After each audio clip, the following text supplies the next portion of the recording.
Earlier this year, the Department of Justice, led by Al Gonzalez, launched Project Safe Childhood to help federal, state, and local enforcement officials investigate and prosecute crimes against children that are facilitated by the internet and other electronic communications. The most basic and most important role of any civilized society is to protect its children. It is a challenge that never ends. After all, there are so many dangers that we must protect our kids from. Injury and illness, drugs and gangs. The list is frightening and it is long. One threat haunts us more than all the others, the threat of sexual predators. Their crimes against children are irreversible. Their pain lasts a lifetime because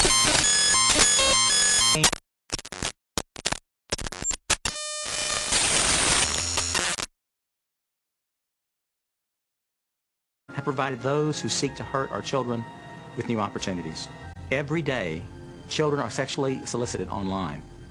Every day, thousands of individuals obtain, distribute, and produce child pornography over the internet. When the Attorney General launched Project Safe Childhood, he had two things in mind.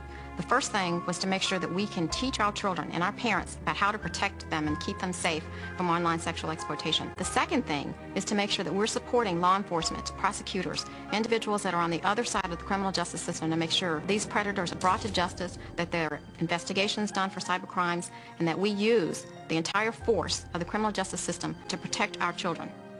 You get these cases and they say it's just a picture, it's just an image.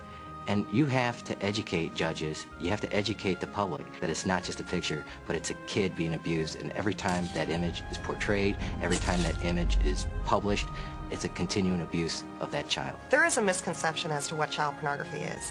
These are not just pictures. These are not baby in the bathtub types of photos. These images actually represent the graphic sexual assault of children. In just the last 8 years of reviewing the child pornography for the Cyber Tip Line and the CVIP program, we've seen the age of the child victims dramatically drop. At this point, 6% of the children that we know are identified are actually infants, and a full 58% otherwise are children who are still prepubescent. We're seeing escalating levels of violence. We're seeing more egregious forms of abuse. It's almost like it takes more to get people excited than it did a year ago. Individuals who sexually exploit children are very often in positions of trust in that child's life. We've arrested, unfortunately, lots of cops. We've arrested lots of teachers, lots of clergy, Boy Scouts. There's no profile, per se, for persons who do this type of work. And nothing I've seen in 20 years of law enforcement compares to the things that I've seen since I've been in this chair. An example is a little baby, probably about 8, 9 months old, being penetrated by an adult male in video with sound, and the male's narrating what he's doing to this child and talking about how he likes the feel of the child squirming in his hand, and he likes how the child screams in pain and that sort of stuff. That is unimaginable horror for the kid, unimaginable that anybody in their mind would ever think to do something like that. This just isn't a picture. It's a crime scene with the child being abused. Even in some of these images, you can see them crying, tears in their eyes as they're being abused. You're seeing pretty harsh stuff. You see some very hard material. We tracked an individual that was trafficking in child sexual abuse images, and we saw a very high volume. I ended up reaching out to San Diego and working with them to getting the information so that they would work this case. They ended up arresting an individual who was working as a respiratory therapist in Children's Hospital there. When they started investigating, they found that this guy had been molesting 1, 2, 3 kids a week. He'd been there for 10 years. He was molesting kids that were coming out of surgery, that were there for hospice care, children that couldn't ask for help. And there were a lot of kids involved. When they asked him about it, he was looking out the window at the weather, and it was snowing where he was. They asked him how many kids he had molested, and he said, "How many snowflakes are there?"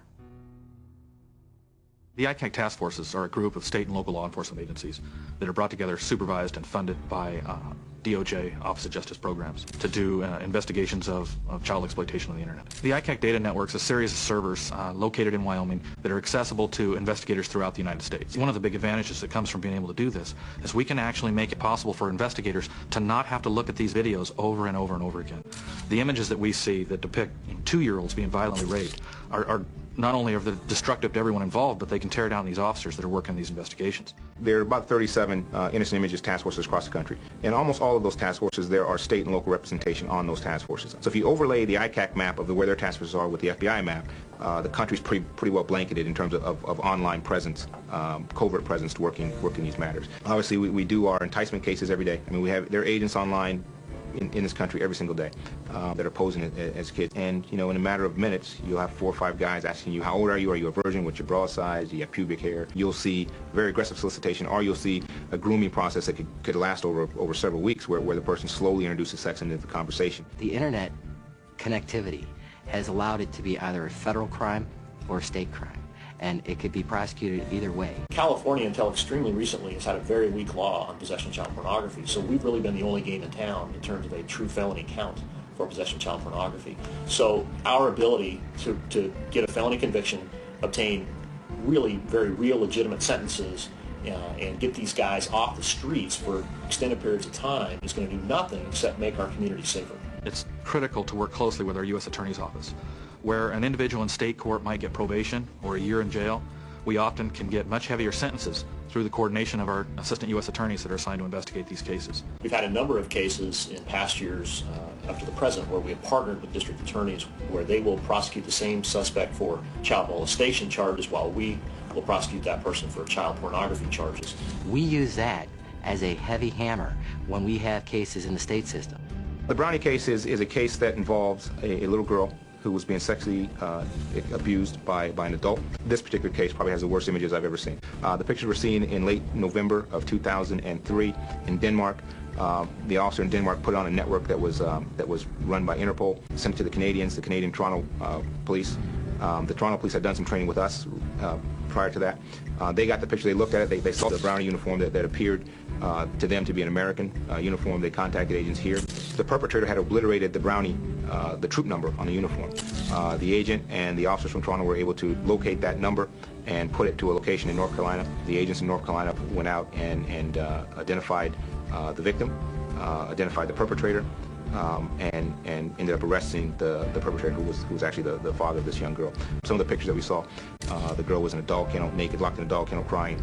The girl was naked with a butcher knife across her chest. There were carvings on her chest. This is "Kill me, slut," that kind of stuff. Urination on the child. In the exploitation of the data that we recovered at the search, we found, I believe, 188,000 images of child abuse. It's terrible that these children are going to have to live for the rest of their lives, not only having to live with what happened to them, but the fact that their exploitation is now shared around the world with individuals who are getting sexual gratification by collecting their photos. There's been a positive impact in respect that everyone in the Bureau and everyone across the law enforcement community that works this violation is on the same page. Once you make that relationship lasts, and it goes across all programs. Everybody has a tool that they can bring towards this fight against child sexual exploitation, whether it be the U.S. Attorney's Office or the ICAC Task Force or the Innocent Images program within your community, the local law enforcement agencies, as well as entities such as the National Center for Missing and Exploited Children. Whatever the turf battles might be, whatever the conflicts might be between interagencies, when we're talking about this issue, you know, all that stuff falls away. We're all kind of focused on the same thing. We're all focused on saving kids. From where I sit, there's no option for that. I mean, we can't be effective if we're not working together. We just can't. I think if you'll speak with most investigators or prosecutors, the one key component that you'll hear in the success of these types of cases is collaboration with other agencies. It's been a successful prosecution team with the U.S. attorneys, the county prosecutors, and local law enforcement. What one wants is protect our children. Law enforcement is working together. We're very aggressive. We're much more aggressive than we were even a couple years ago in terms of addressing this problem, but it's a huge problem. It's far more important, I think, that this not be the flavor of the month. We want this to be a very sustained operation that has meaningful results to ensure safer communities. Task forces cannot do it alone. We will need the help of every individual in the law enforcement community. I encourage you, whether you're a parent, concerned law enforcement member, at the federal, state, or local level, we must all do what we can as concerned citizens and criminal justice professionals to make sure that our children are kept safe. The best long-term solution here is information and education. We've got to prevent our way out of this problem.